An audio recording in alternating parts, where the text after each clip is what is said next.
Alors, comment redonner de la fierté et de la dignité à celles et ceux qui travaillent ?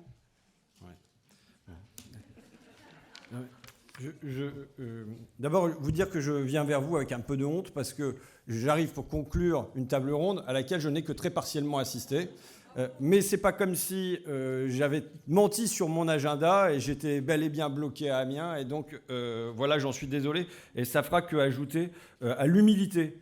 L'humilité que je dois avoir en venant conclure ça, alors qu'il y a des spécialistes qui ont parlé, mais dire mon plein accord avec ce qui vient d'être dit par Danielle Linhart, que ce qu'elle théorise correspond pleinement à ce que je rencontre, et que ça répond à votre question sur la fierté. Je placerai au cœur le travail est mieux, je placerai au cœur l'organisation du travail, et en fait, j'y viendrai à la fin, mais je placerai au cœur de tout ça la question de la démocratie, et de la démocratie qui franchit les portes dans l'entreprise.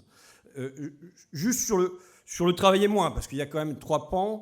Il y a travailler moins. Bon, il est évident qu'on doit renouer avec une histoire du mouvement ouvrier qui conjugue la fierté par le travail, gagner sa vie en travaillant, et avec du temps de repos qui est libéré. Ça a d'abord été le travail des enfants, ça a été le congé maternité, ça a été le dimanche chômé, ça a été le samedi à l'anglaise, ça a été les congés payés, ça a été la retraite, puis la retraite à 60 ans. Et on voit que tout ça est venu buter sur la contre-révolution Reagan-Thatcher. Il faut se souvenir que dans les années 70, les États-Unis étaient le pays d'Occident où on travaillait le moins.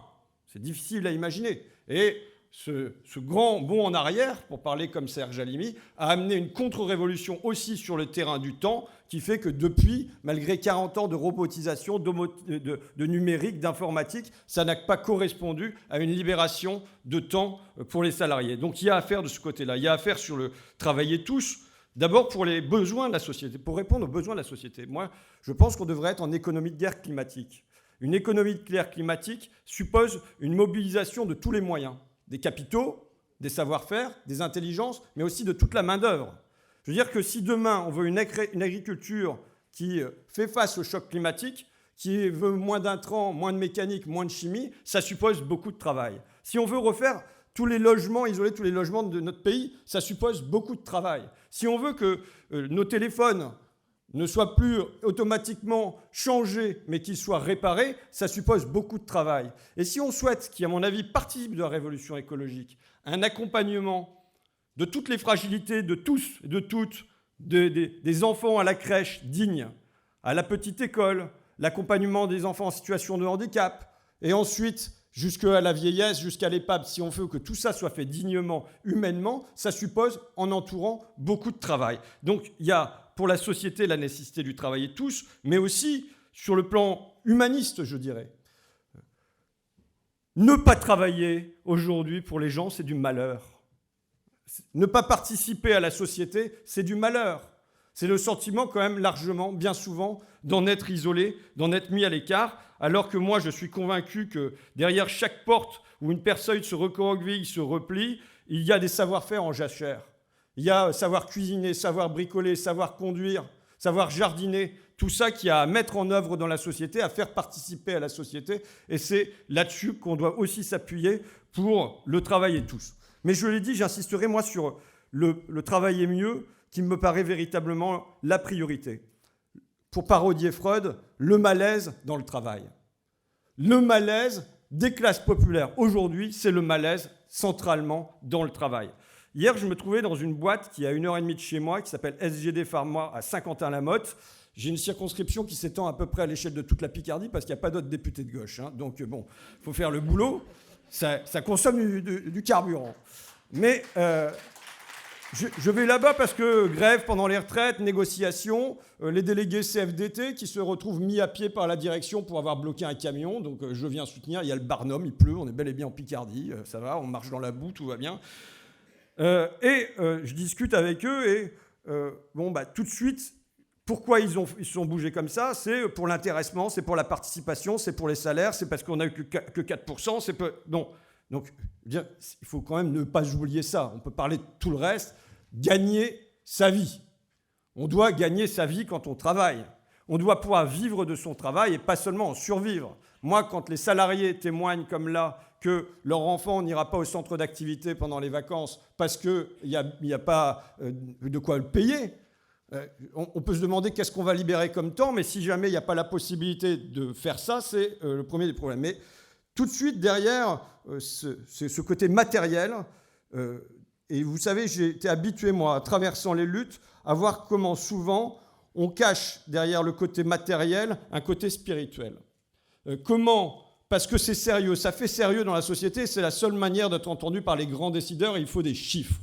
Et s'il n'y a pas de chiffres et qu'on n'a que des mots, et des mots aussi MAUX, eh bien, ça ne fait pas sérieux. Donc souvent, les négociations, les syndicats portent des négociations d'ordre matériel, mais qui cachent bien souvent un malaise spirituel. Et là, ça vient très vite, c'est l'ambiance, ça se dégrade. Alors, évidemment, moi, je suis reporter, concrètement. Il vous arrivait quoi ? Par exemple, Bon, et on déroule. Mais ça va de... On va au travail, la boule au ventre. On a des personnes qui pleurent sur leur poste. Il y a eu 7 départs en un mois. Il y a des gens en arrêt. Le médecin du travail, on l'a vu 2 fois ce mois-ci. On me parle de la peur. Et j'ai ce témoignage de Sébastien, technicien de maintenance. Je ne veux pas dire qu'il ne faut pas pleurer, il ne faut pas faire dans la misère, parce que le gars, il a déjà trouvé à être réembauché ailleurs comme technicien de maintenance, mais il dit, moi, je vais me barrer. J'ai été débauché il y a 5 ans, on m'a vendu du rêve, salaire plus autonomie. J'insiste sur les deux. Salaire plus autonomie. Et c'était un peu vrai. Et depuis le changement de direction, on a perdu la bienveillance. À quoi ça a tenu ? Ça a tenu à des congés qui se sont retrouvés à être imposés, ça a tenu au repas de Noël qui a disparu, ça a tenu à un sentiment de mal parler des managers, ça a tenu par exemple à un échange au CSE où les délégués demandent un quart d'heure pour prendre la douche. Et la réplique de la DRH, c'est « mais chez nous, il n'y a rien de salissant ». Et ce n'est pas seulement qu'on leur refuse le quart d'heure de la douche, ils ne l'avaient pas avant, mais c'est qu'on vienne comme ça, mépriser leur travail, leurs conditions réelles d'existence par quelqu'un qui vient d'arriver, parce qu'il y a eu un changement de DRH, et qui méconnaît qu'est-ce que c'est que la réalité de leur travail, qui est bel et bien salissant. Et que si la douche, elle n'est pas prise là, avant de voir sa femme, on va se doucher pour pas puer à table, vous voyez ? Et donc, c'est presque cette ignorance qui est ressentie comme un mépris. Je rentre de SGD Pharma, je vais à ma permanence à Amiens, et là, j'ai rendez-vous avec une dame qui est en burn-out à la mairie d'Amiens. Elle est accompagnée par sa cousine qui a subi un burn-out dans une association pour le handicap. Donc, ça dit, en une journée, je viens dire l'importance, de mon point de vue, d'un mal-être au travail. Alors, pour vous dire, c'est partout. Alors, j'en ai fait un bouquin quasiment, mais lors d'une tournée à l'automne dernier, j'ai passé quelques jours comme ça dans le sud-ouest, j'avais une soignante qui me dit maintenant, j'ai préféré entrer chez Leroy Merlin. Parce que l'hôpital, ça va très mal. Un gars qui était fan de logistique, mais avec les contrats en intérim, 18 mois, 6 mois à la maison, 18 mois, 6 mois à la maison, il a été saoulé, il a ouvert son camion pizza. Les Scopelec, qui disent que sont fait virer de leur boulot, je ne sais pas si vous avez suivi ce dossier-là, mais enfin, France Télécom qui a décidé de ne plus traiter avec eux, mais de passer par une boîte qui est basée au Luxembourg et de passer par des auto-entrepreneurs. Et donc, les gars me disent, nous, on ira travailler dans tout sauf les télécommunications. Des enseignants à Villeneuve-sur-Lot qui me disent, tout le monde se fantasme ailleurs. Dans une menuiserie près de Périgueux qui a fermé, les gens me disent, on n'y allait plus que pour le salaire à la fin. Si on n'y allait plus que pour le salaire, c'est dire l'importance, la réalité de la construction sociale autour du travail. Si à un moment on n'y va plus que pour le salaire, c'est qu'avant on y va pour autre chose que pour le salaire. On y va pour le collectif, on y va pour exister au milieu des autres, on y va pour le regard, on y va pour de la fierté, on y va pour tout ça. Et quand il ne reste plus que le salaire, il y a un dégoût qui s'installe. J'appelle ça, moi, on achève bien les vocations. Parce que derrière tout ça, il y a des gens qui avaient envie de s'engager dans le soin, de s'engager dans l'éducation, de s'engager dans la logistique même, ça existe, et qui s'en trouvent dégoûtés. On instille du dégoût aujourd'hui dans le monde du travail. Évidemment, c'est mauvais pour les individus, ça crée des problèmes psychologiques, mais je veux dire à quel point c'est mauvais pour la société. Parce que ça produit un turnover permanent, ça produit en vérité une instabilité des piliers de notre société. Quand on a un hôpital qui va mal comme ça parce que les infirmières ne tiennent que 3 ans en moyenne, ça veut dire que ça rentre, ça sort. Les savoir-faire ne sont pas partagés, mais de la même manière dans l'école. Et donc, ça produit en fait de l'instabilité, du désordre, du chaos. Il faut qu'on fasse comprendre, là j'élargis, mais sur le plan politique, nous, il faut qu'on fasse comprendre que l'ordre, c'est nous, la stabilité, c'est nous, Et que eux, avec leur concurrence permanente entre les individus, entre les institutions, entre tout et tout, installent du désordre, installent du chaos, installent de l'instabilité. Ça, comment on peut faire? Alors, vous savez, ce dont je parle, là, il y a des causes qui sont dans les horaires. C'est une pâtissière. J'en apprends tout le temps. Même si je suis spécialisé, on peut dire, là-dedans, je vais sur un rond-point. C'était à Soissons. Je rencontre une pâtissière chez Intermarché qui me dit qu'elle travaille 6 jours par semaine. Je croyais que ce n'était pas possible, que c'était que les auxiliaires de vie sociale, parce qu'elle avait des contrats de merde avec les personnes âgées. Mais non, c'est institutionnalisé chez Intermarché 6 jours par semaine. Donc il y a des questions qui tiennent aux horaires, il y a des questions qui tiennent au statut, avec ne pas être stable, mais d'être en intérim permanent. Et on peut élargir ça. Moi, l'étude de la DARES qui montrait que en 1984, 12% des salariés avaient une triple contrainte physique. On se dit, bon, bah, avec le numérique, l'informatique dont je parlais tout à l'heure, tout ça c'est allégé, vous voyez, c'est la magie de l'industrie, c'est la magie de l'entreprise. On est passé de 12% à 34% et on est à 60% chez les ouvriers. Sur les triples contraintes psychiques, on est passé de 6% en 1984 à 35% aujourd'hui, 53% chez les ouvriers. Donc une intensification, un alourdissement dans le monde du travail qui est là, j'ai donné des exemples, mais qui illustre bien quelque chose qui se place sur le plan macro. Aussi, très important, le sentiment de mal faire son travail, de ne pas bien faire son travail, d'en être frustré. L'infirmière dont je parlais tout à l'heure, elle a quitté son travail parce qu'à un moment, elle s'assoit sur un lit pour parler avec une personne âgée et la rassurer. Elle est convoquée par sa hiérarchie parce que c'est un manque d'hygiène. Elle dit, mais à un moment, je fais preuve d'humanité, c'est à ce moment-là que je suis sanctionné. Donc, il y a quelque chose qui se joue sur le sentiment de, en permanence, mal faire son travail. Et j'ai cette stat de Yves Clos, donc spécialiste du monde du travail, qui parle de travail empêché, de ne pas pouvoir faire son boulot comme il faut. Et il a cette statistique qui, à mon avis, est explosive. 35% des salariés ne se ressentent jamais la fierté du travail bien fait. 54% ne pensent pas faire un travail de qualité et ils considèrent sacrifier leur travail. Ça veut dire que la moitié des salariés ont le sentiment de mal faire leur travail. C'est un enjeu qui est central. Ça veut dire quoi? Ça veut dire qu'on a un travail qui est écrasé, qui est humilié depuis une quarantaine d'années. C'est vrai sur le temps de travail, c'est vrai sur les salaires, mais c'est vrai aussi sur l'autonomie, l'émancipation, la respiration qu'il peut y avoir à l'intérieur du travail. On est dans un moment où, ceci dit, je pense qu'on pourrait relever ça. Quand on dit qu'il y a des métiers en tension, ça veut dire que possiblement le rapport de force entre le capital et le travail, on a la possibilité de l'inverser.